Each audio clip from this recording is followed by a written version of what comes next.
jadwal perkuliahan, silakan Anda langsung membuka e-learning masing-masing, kemudian tonton, kemudian download materi yang ada di dalam e-learning yang disajikan oleh dosen, yaitu saya, kemudian tonton video penjelasannya. Setelah itu, Anda silahkan sebagai bukti kehadiran menjawab dari pertanyaan yang ada di form paling bawah, yaitu bukti kehadiran chapternya, seperti itu. Nah, pada perkuliahan mata kuliah kewirausahaan dan inovasi ini, kalian yang harus dipersiapkan adalah softwarenya adalah Photoshop, kemudian install di handphonenya itu Instagram, kemudian Facebook ya, kemudian kalian bisa memilih salah satu e-commerce untuk diinstal, bisa Tokopedia, bisa Shopee, Lazada, atau yang lain-lain. Jadi itu nanti akan kita gunakan untuk prakteknya. Oke, pada pertemuan pertama kali ini saya akan membahas terkait Canvas model bisnis atau bisnis model Canvas, di mana nanti pada pertemuan ini saya hanya akan membahas 2 blok saja ya.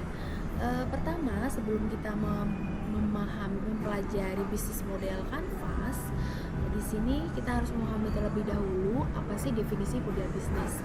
Jadi bisnis model atau model bisnis menggambarkan dasar pemikiran tentang bagaimana organisasi itu menciptakan, memberikan dan menangkap nilai. Di mana model bisnis itu merupakan blueprint, sebuah strategi yang diterapkan melalui struktur organisasi, proses, dan sistem. Model bisnis dapat diinterpretasikan melalui 9 blok bangunan dasar yang memperlihatkan cara berpikir bagaimana sebuah perusahaan menghasilkan uang ya, yang disebut dengan bisnis model Canvas. Secara ini seperti ini. Pertama, blok yang pertama itu adalah customer segment atau CS atau segmen pelanggan, yaitu suatu organisasi yang melayani satu atau beberapa segmen pelanggan. Kemudian yang selanjutnya adalah VP atau value proposition atau prosesi nilai. Blok ini mencoba memecahkan masalah-masalah pelanggan dan memuaskan kebutuhan pelanggan melalui posisi nilai. Kemudian yang selanjutnya adalah blok yang ketiga, channel atau CH atau saluran, proposisi nilai sampai ke pelanggan melalui komunikasi, distribusi, dan saluran penjualan. Sedangkan customer relationship atau CR itu adalah hubungan pelanggan, yaitu hubungan pelanggan ditetapkan dan dikelola bersama masing-masing segmen pelanggan. Blok yang kelima adalah revenue stream atau arus pendapatan, yaitu arus pendapatan dihasilkan dari posisi nilai yang dengan sukses ditawarkan kepada pelanggan. Sedangkan yang keenam adalah key resource, yaitu sumber daya utama, adalah aset-aset yang diperlukan untuk menawarkan dan memberikan semua elemen yang telah dijelaskan sebelumnya. Kemudian yang blok ketujuh yaitu key activity atau aktivitas kunci, yaitu aktivitas dari si organisasi tersebut. Kemudian key partnership yaitu kemitraan utama, yaitu beberapa aktivitas dari outsource dan beberapa sumber daya diperoleh dari luar perusahaan. Kemudian ada cost structure, yaitu struktur biaya yang merupakan elemen-elemen model bisnis yang berpengaruh pada struktur biaya. Nah, ini jika kita lihat seperti ini bloknya. Ada customer relationship, customer segment, value proposition, channel. Ini digambarkan seperti ini. Nah, pada pertemuan ini saya hanya akan membahas 2, yaitu customer segments dan value proposition. Nah, blok bangunan segmen pelanggan ini menggambarkan sekelompok orang atau organisasi yang berbeda yang ingin dijangkau atau dilayani oleh si perusahaan tersebut. Nah, pelanggan ini adalah inti dari model bisnis. Tanpa pelanggan yang dapat memberikan keuntungan kita, tidak ada perusahaan yang mampu bertahan dalam waktu yang lama. Untuk lebih memuaskan pelanggan, perusahaan dapat mengelompokkan mereka dalam segmen-segmen berbeda berdasarkan kesamaan, kebutuhan, perilaku, atau atribut lainnya. Nah, sebuah model bisnis dapat menggambarkan satu atau beberapa segmen pelanggan, besar atau kecil. Nah, suatu organisasi harus memutuskan segmen mana yang akan dilayani dan mana yang diabaikan. Setelah itu barulah organisasi tersebut dapat merancang model bisnis dengan hati-hati dan dengan pemahaman yang tepat mengenai kebutuhan spesifik dari pelanggan tersebut. Nah, kelompok pelanggan mewakili beberapa segmen terpisah jika kebutuhan pelanggan memerlukan dan memperbolehkan penawaran yang berbeda. Pelanggan diperoleh melalui distribusi yang berbeda, pelanggan memerlukan jenis hubungan yang berbeda, pelanggan pada dasarnya memiliki profitabilitas yang berbeda, kemudian pelanggan bersedia membayar untuk aspek-aspek penawaran yang berbeda. Ini kelompok pelanggan yang memiliki beberapa segmen terpisah ya. Jadi pasti ada yang berbeda gitu, dari kebutuhannya, distribusinya, hubungannya, profitnya, dan aspek-aspek yang lainnya. Nah, untuk siapakah kita menciptakan nilai? Siapakah pelanggan terpenting kita? Ya, pastinya untuk siapa kita menciptakan nilai berarti untuk pelanggan kita. Karena dia yang akan dapat memberikan keuntungan pada organisasi tersebut. Nah, siapakah pelanggan kita? Yaitu segmen ini. Ada beberapa jenis segmen pelanggan yang berbeda. Ini ada beberapa contohnya. Yang pertama adalah mass market, yaitu model bisnis yang berfokus pada pasar massa, tidak membedakan antara segmen-segmen pelanggan yang berbeda. Proposisi nilai, saluran distribusi, dan hubungan pelanggan berfokus pada satu kelompok besar pelanggan dengan kebutuhan dan masalah yang sebagian besar sama. Nah, model bisnis ini seringkali ditemukan pada sektor produk konsumen elektronik. Kemudian ada niche market atau pasar ceruk, yaitu model bisnis yang memiliki target melayani pasar ceruk yang menyasar segmen pelanggan yang spesifik dan terspesialisasi. Jadi dia eksklusif. Posisi nilainya, saluran distribusi, dan hubungan pelanggan dibuat khusus untuk kebutuhan spesifik pasar ceruk ini. Nah, misal model bisnis macam ini banyak ditemukan dalam hubungan pemasok dan pembeli. Contohnya, pabrik suku cadang mobil sangat bergantung pada pembelian yang dilakukan pabrikan kendaraan besar. Nah, ini tersegmentasi. Beberapa model bisnis membedakan segmen pasar dari kebutuhan dan masalahnya masing-masing. Kekuatan retail sebuah bank semacam kredit misalnya dapat membedakan antara kelompok pelanggan besar dan kelompok klien yang lebih kecil. Jadi nanti ada platform kreditnya. Nah, kedua segmen ini memiliki kebutuhan dan masalah yang serupa tapi bervariasi. Nah, kondisi ini mempengaruhi blok bangunan model bisnis seperti proposisi nilai, saluran distribusi, dan hubungan pelanggan serta arus pendapatan. Nah, ini sebagai contohnya perusahaan yang melayani lebih dari satu segmen dan menawarkan proposisi nilai yang agak berbeda untuk masing-masing segmennya. Kemudian yang ketiga ada terdisverifikasi, yaitu organisasi dengan model bisnis pelanggan terdisverifikasi melayani dua segmen pelanggan yang tidak terikat satu sama lain dengan kebutuhan dan masalah yang berbeda.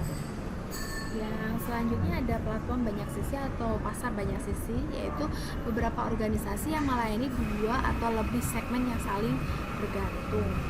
Kemudian yang selanjutnya masuk pada blok yang kedua, yaitu value proposition, yaitu blok bangunan posisi nilai yang menggambarkan gabungan antara produk dan layanan yang menciptakan nilai untuk segmen pelanggan spesifik. Proposisi nilai adalah alasan yang membuat pelanggan beralih dari perusahaan ke perusahaan yang lain. Proposisi nilai ini dapat memecahkan masalah pelanggan atau memuaskan kebutuhan pelanggan.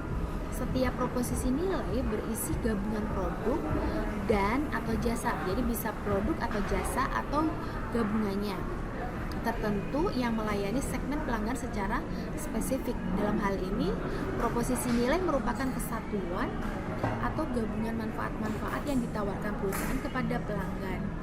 Beberapa proposisi nilai menjadi inovatif dan mewakili sebuah penawaran baru atau justru mengubah penawaran yang ada. Proposisi nilai mungkin saja itu sama dengan penawaran pasar yang sudah ada, tapi biasanya ada fitur atau atribut tambahan. Nah, nilai apakah yang kita berikan kepada pelanggan? Di antara masalah pelanggan, manakah yang kita bantu untuk kita selesaikan? Kebutuhan pelanggan manakah yang kita penuhi? Gabungan produk dan jasa apakah yang kita tawarkan pada setiap segmen pelanggan? Ini disebut dengan value proposition. Nah, value proposition atau proposisi nilai menciptakan nilai untuk segmen pelanggan melalui panduan elemen-elemen berbeda yang melayani kebutuhan segmen tersebut. Nilai yang bersifat kuantitatif misalnya harga, kecepatan layanan, sedangkan ada juga nilai kualitatif misalnya desain dan pengalaman dari pelanggan tersebut. Nah, ini berikut adalah daftar-daftar elemen yang dapat berkontribusi pada penciptaan nilai pelanggan, misalnya sifat baru. Nah, beberapa posisi nilai memenuhi berbagai kebutuhan pelanggan yang belum pernah mereka terima sebelumnya. Hal ini biasanya terkait dengan teknologi. Ya, misalkan sesuatu yang baru pasti belum ada. Misalkan contohnya dulu waktu kita belum ada Gojek, belum ada Grab, itu sesuatu yang baru, itu adalah sifat baru. Disinilah proposisi nilainya. Kemudian kinerja itu meningkatkan kinerja produk atau layanan merupakan cara umum untuk menciptakan nilai. Misalkan kita menambahkan fitur, kita misalkan menambahkan servis dan sebagainya. Kemudian ada penyesuaian, yaitu kustomisasi, menyesuaikan produk atau jasa untuk memenuhi kebutuhan spesifik pelanggan individu atau segmen pelanggan, juga menciptakan nilai ini. Misalkan contohnya kita membuat kaos yang misalkan kaos itu dengan di branding dengan si gambar pelanggan itu sendiri gitu. Jadi bisa menciptakan nilai. Kita ada kustomisasi sesuai dengan keinginan si pelanggan itu gitu. Kemudian ada menyelesaikan pekerjaan. Nilai dapat diciptakan karena membantu pelanggan menyelesaikan pekerjaannya. Tentu ketika kita tidak bisa menyelesaikan pekerjaannya atau sesuai dengan yang diinginkan pelanggan, maka value proposition tidak tercapai. Kemudian desain itu penting, namun kadang sulit diukur ya. Sebuah produk terlihat menonjol karena desainnya yang superior. Jadi desain itu bisa menjadi value proposition. Misalkan desainnya itu cocok, ramping, tipis, kayak handphone kan, misalkan handphonenya semakin tipis semakin bagus, seperti itu. Kemudian merek atau status. Pelanggan dapat menemukan nilai dalam sebuah tindakan yang sederhana karena menggunakan atau memasang merek tertentu. Misalkan sebuah laundry, dia akan menambahkan value karena dia menggunakan produk-produk sabun cucinya merek apa gitu yang terkenal, seperti itu. Kemudian ada harga. Nah, ini menawarkan nilai yang sama pada harga yang lebih rendah, sering dilakukan untuk memuaskan kebutuhan segmen pelanggan yang sensitif terhadap harga. Nah, ini misalkan harganya murah, cuman sama kualitasnya dengan yang harganya sekian. Nah, itu menjadi value proposition juga. Kemudian pengurangan biaya. Nah, ini membantu pelanggan mengurangi biaya, merupakan cara penting untuk menciptakan nilai. Misalkan contohnya, setiap yang membeli laptop di toko komputer A selalu bebas biaya instalasi misalkan. Kemudian pengurangan resiko. Pelanggan mengurangi pengurangan resiko yang muncul ketika mereka membeli sesuatu produk atau jasa. Makanya biasanya ada contohnya informal. Dia menawarkan jasa asuransi. Jadi ada di mana kalau 1 tahun kebanjiran atau apa diganti baru misalkan, seperti itu. Kemudian ada kemampuan dalam mengakses. Menyediakan produk atau jasa bagi pelanggan yang sebelumnya sulit mengakses produk atau jasa tersebut merupakan cara lain menciptakan nilai. Contohnya kalau di sini di Karawang kita mudah mengakses misalkan makanan A gitu ya. Kemudian kita ke kampung misalkan di daerah Jawa Timur misalkan, itu belum ada. Kemudian kita adakan di situ. Nah, itu akan menjadi value proposition, seperti itu. Kenyamanan dan kegunaan. Menjadikan segala sesuatu lebih nyaman dan lebih mudah digunakan dapat menciptakan nilai yang berarti. Kenyamanan dalam menggunakan, contohnya misalkan ada banyak tempat tempat nongkrong misalkan, ada abnormal, Starbucks, ada apa gitu. Misalkan kenapa orang lebih milih di salah satu tempat nongkrong A gitu, karena kenyamanan walaupun bayarnya lebih mahal misalkan, seperti itu. Nah, itu salah satu value proposition ya.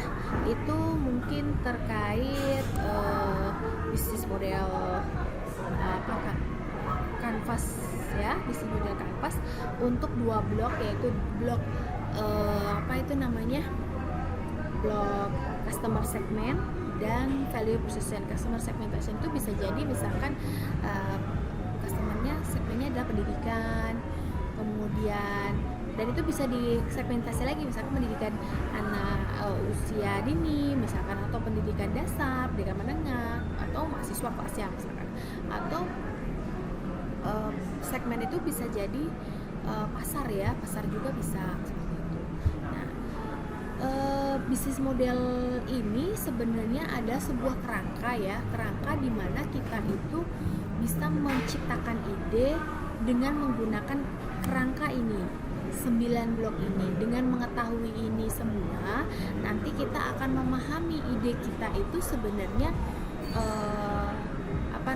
relevan nggak sih gitu, dan apakah benar ide kita itu punya nilai, makanya ada value proposition, apakah benar ide kita ada pelanggannya, seperti itu. Jadi kita menciptakan sebuah ide bisnis yang benar-benar ada yang membutuhkan, seperti itu, bukan hanya sekadar berbisnis saja. Maka dibuatlah 9 blok ini untuk melihat bahwa benar-benar bisnis kita itu bisa berjalan, ada salurannya, ada channelnya, ada revenue stream, berarti memang benar ada pendapatannya dari mana, kemudian partnernya siapa, jadi vendornya itu siapa saja, aktivitasnya untuk mendapatkan revenue stream itu misalkan dengan melakukan apa. Dari sini akan sangat lebih jelas sekali ketika kita membuat sebuah ide bisnis melalui 9 blok ini. Itu saja pada pertemuan ini. Semoga penjelasan saya ini dapat bermanfaat untuk kalian semua. Jika ada pertanyaan, Anda bisa tinggalkan komen di bawah video ini, nanti akan saya jelaskan lebih jauh lagi.